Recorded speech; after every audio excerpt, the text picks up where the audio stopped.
The first clue wasn't the complaint. It was the sentence Karen should never have known. "You really should stop making phone calls on your back patio after midnight, Tom. Some people are trying to sleep."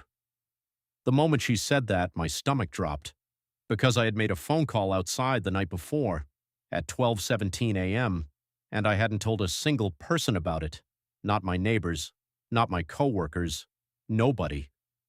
I stood there staring at her in complete silence while she adjusted her oversized sunglasses and held her little HOA clipboard against her chest like some suburban sheriff. Then she smiled. That fake HOA smile, the kind people use when they think they're smarter than everyone around them. "You need to be more considerate of the community," she said calmly. "Sound travels." Then she walked away. But here's the problem. Sound didn't travel that far. Not through 6-foot privacy fences, not across 2 yards, and definitely not clearly enough for her to know what I was doing or what time I was doing it. That was the moment I realized something was wrong. Not annoying, not petty, wrong. And once I started paying attention, things got a lot worse. I've lived in Maple Ridge Estates for almost 7 years. Quiet neighborhood, overpriced homes, artificial smiles. The kind of place where people pretend they're happy because the grass is trimmed evenly. Most of the residents were harmless, retired couples, young families, people obsessed with property value. And then there was Karen Whitmore, HOA president, self-appointed protector of community standards. Karen treated the neighborhood like a prison camp with landscaping rules. Mailbox slightly crooked, violation notice. Trash can visible for more than 2 hours. Warning. Wind chimes too loud. Community disturbance. She once fined a guy because his Christmas lights were emotionally excessive. Nobody liked her. But everyone tolerated her because arguing with Karen was exhausting. She had infinite free time and the moral confidence of a dictator. I mostly ignored her, worked from home, kept to myself. My backyard was my escape. Small patio, fire pit, wooden deck, a few speakers for music. That's where I took late-night calls sometimes when I couldn't sleep. Private calls, important calls. And that's why her comment bothered me so much. Because it wasn't vague, it was specific. Too specific. A few days later, it happened again. I was outside grilling burgers while talking to my younger brother on speakerphone. We were discussing our dad's medical bills, private family stuff, nothing dramatic. The next morning, Karen stopped me while I checked the mail. "I heard your father's health is getting worse," she said softly, pretending to sound sympathetic. I froze. Complete silence. Then I asked carefully, "How exactly did you hear that?" She blinked once. Tiny pause, then she recovered. "Oh, people talk." No, that wasn't it. Nobody else knew yet. I hadn't even told the neighbors my father was sick. The only place that conversation happened was in my backyard. And suddenly I couldn't shake the feeling that my own property wasn't private anymore. Now here's where most people make mistakes. They confront too early. They accuse someone without proof. That never works with people like Karen. People like Karen survive through technicalities. So instead of reacting emotionally, I started observing. I treated it like an engineering problem. Patterns, variables, data. First thing I noticed, Karen always seemed informed after I spent time outside, not inside, outside. Second thing, she only referenced conversations from the backyard patio area, never indoor conversations. Third, she sometimes knew details impossible to overhear naturally. Exact wording, specific times, tiny details. That narrowed it down fast. Either A, she was spying physically, or B, she was listening electronically. At first, even I thought that sounded paranoid. Hidden microphones? In an HOA neighborhood? That sounded insane. But reality doesn't care how crazy something sounds, only whether it's true. So I started testing her, carefully. One night I sat outside pretending to talk on the phone, loud enough for a microphone, quiet enough that nobody nearby could naturally hear clearly, and I said something completely fake. I said I was thinking about selling my house. Total lie. I even mentioned a fake realtor named Diane. The next afternoon, Karen magically appeared while I was watering plants. "I heard you might be moving," she said casually. There it was, confirmation. I smiled politely. "Who told you that?" She crossed her arms. "Oh, the neighborhood grapevine." Interesting, because the grapevine didn't exist. I invented the entire conversation, and suddenly my paranoia became evidence. That night I couldn't sleep, not because I was scared, because I was angry. There's something deeply violating about realizing someone might be listening to you inside your own property. Every sound suddenly feels exposed, every conversation feels contaminated. I sat in the dark replaying every interaction with Karen from the past year, every strangely specific complaint, every weird comment, every moment she knew more than she should have. And slowly the picture started coming together. This wasn't new. She'd probably been doing it for months, maybe longer. The next morning I bought equipment, not spy movie equipment, real RF detectors, signal scanners, audio frequency analyzers, stuff engineers use for diagnostics. I told myself there was probably a rational explanation, maybe wireless interference, maybe paranoia, maybe nothing. But deep down, I already knew. That evening I started scanning the backyard. Deck area first, nothing. Planters, nothing. Fence line, small spike. Interesting. I moved slower. The signal got stronger near the far corner of the fence, right beside a decorative birdhouse Karen had gifted me 6 months earlier during some fake neighborhood peace initiative. My pulse slowed instantly. That birdhouse. I walked toward it carefully, signal stronger, stronger, then maxed out. I just stood there staring at the stupid little wooden birdhouse hanging from my fence. Suddenly, every interaction with Karen replayed in my head all at once. The gift, her insistence on where it should hang, the weird smile when I installed it. My stomach turned. Slowly, I unscrewed the bottom panel, and there it was. Tiny black microphone, battery pack, wireless transmitter, professional quality, not homemade, not accidental, real surveillance equipment. For about 10 seconds, I genuinely couldn't move. I just stared at it while adrenaline crawled through my chest.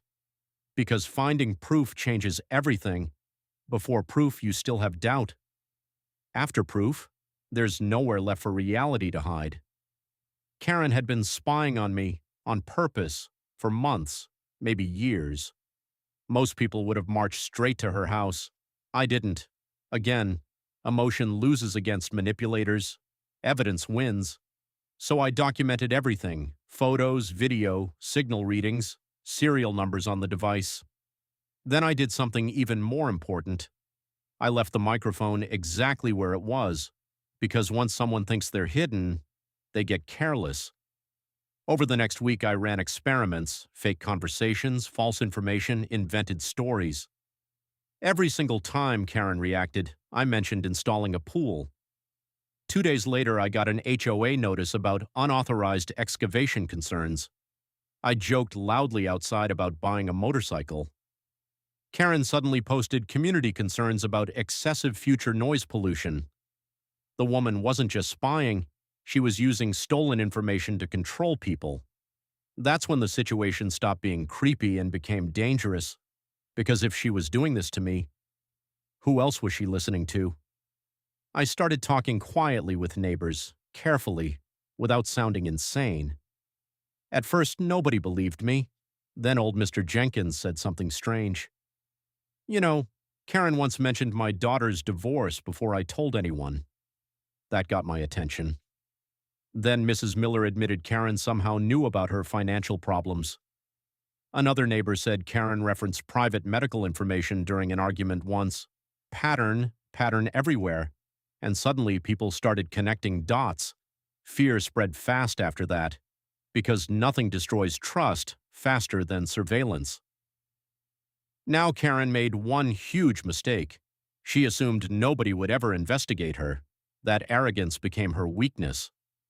One afternoon, while she attended some HOA luncheon, I noticed a side garage window partially open, and inside, shelves, electronics, monitors, audio receivers, labeled folders. The woman had built a damn suburban surveillance center. I snapped pictures through the window, and honestly, that was the moment things stopped being funny, because this wasn't petty HOA drama anymore. This was obsession. Karen wasn't enforcing rules, she was controlling people. Information gave her power, secrets gave her leverage, fear gave her authority, and the entire neighborhood had been feeding her without realizing it. The HOA meeting that month was packed. Word had spread quietly. Nobody trusted Karen anymore. Still, she walked into that room smiling confidently with her clipboard tucked under one arm. She thought she was untouchable. That's the thing about power. The longer people keep it, the more blind they become. Karen opened the meeting normally. Noise complaints, parking reminders, fence regulations. Then she looked directly at me. "Mr. Thompson," she said coldly, "we've received reports about disruptive nighttime activity on your patio again." Perfect. Exactly what I wanted. I stood slowly. "Interesting," I said calmly. "Before we discuss my patio, maybe we should discuss your microphone." Silence. Immediate silence. Karen's expression didn't change at first, but her eyes did. Tiny flicker. Fear. I placed the birdhouse on the table. The room leaned forward collectively. Then I unscrewed the panel and exposed the microphone. Gasps filled the room instantly. Karen stood up so fast her chair slammed backward. "That's ridiculous," she snapped. "Is it?" I asked. Then I connected my phone to the clubhouse TV. Photos appeared one by one. The device, signal scans, serial numbers, pictures from her garage surveillance setup. Neighbors started whispering immediately. Karen's face lost color. "You illegally entered my property," she shouted. "No," I replied calmly. "I photographed what was visible through an open window. Perfectly legal." That hit hard, because Karen loved legality, technicalities, rules. Now those same rules were cornering her. Then Mr. Jenkins stood up. "Did you listen to my family conversations too?" Karen ignored him. Mrs. Miller spoke next. "Were you spying on all of us?" Panic spread through the room. Karen tried regaining control. "This is a misunderstanding. The device was for neighborhood security." Nobody bought it, because innocent people don't hide microphones in birdhouses. And deep down, everyone already knew it. They just needed proof. Then I played the final card, audio, a recording from the device itself. Karen's voice testing the equipment, clear as day. "Perfect," she said in the recording. "Now let's see what these people are hiding." The room exploded. People shouting, standing, accusing. One neighbor actually walked out immediately. Another threatened legal action on the spot. Karen looked around wildly like a politician watching votes disappear in real time. For the first time since I'd known her, she looked small, not powerful, not intimidating, just pathetic. The police arrived 20 minutes later, not because I called, because 3 neighbors already had. Officers confiscated equipment from her garage that same night. Multiple recording devices, logs, notes, dates. She had files on people, actual files, medical problems, marriage issues, financial troubles, private arguments. The woman had turned the neighborhood into her personal intelligence operation. And the worst part? She genuinely believed she was justified. That's what obsession does. It rewrites morality. Karen resigned from the HOA 2 days later. Not voluntarily. The board practically forced her out. Rumors spread beyond Maple Ridge fast. Local Facebook groups picked it up, then community forums. Then somebody uploaded screenshots with the title, HOA, President Caught Spying on Entire Neighborhood. The internet did the rest. I saw her one final time about a month later. She was loading boxes into an SUV. No clipboard, no confidence, No fake smile, just exhaustion. I walked outside quietly while she closed the trunk. For a second, we just looked at each other. Then she spoke. "You ruined my life." I almost laughed, because manipulative people always say that after consequences arrive, as if exposure is worse than the behavior itself. "No," I said calmly. "You ruined your own life the moment you decided everyone else belonged under surveillance." She looked away immediately. Didn't argue, didn't threaten, didn't yell. Maybe because deep down she finally understood something. Control and respect are not the same thing. Fear and leadership are not the same thing. And privacy, once violated, changes how people see you forever. After she left, Maple Ridge changed fast. Neighbors talked more openly. People relaxed. The tension disappeared. It was like living in a town that had finally stopped being watched. Funny thing is, the microphone itself still sits in my garage toolbox, not because I'm sentimental, because it reminds me of something important. The most dangerous people are rarely loud villains.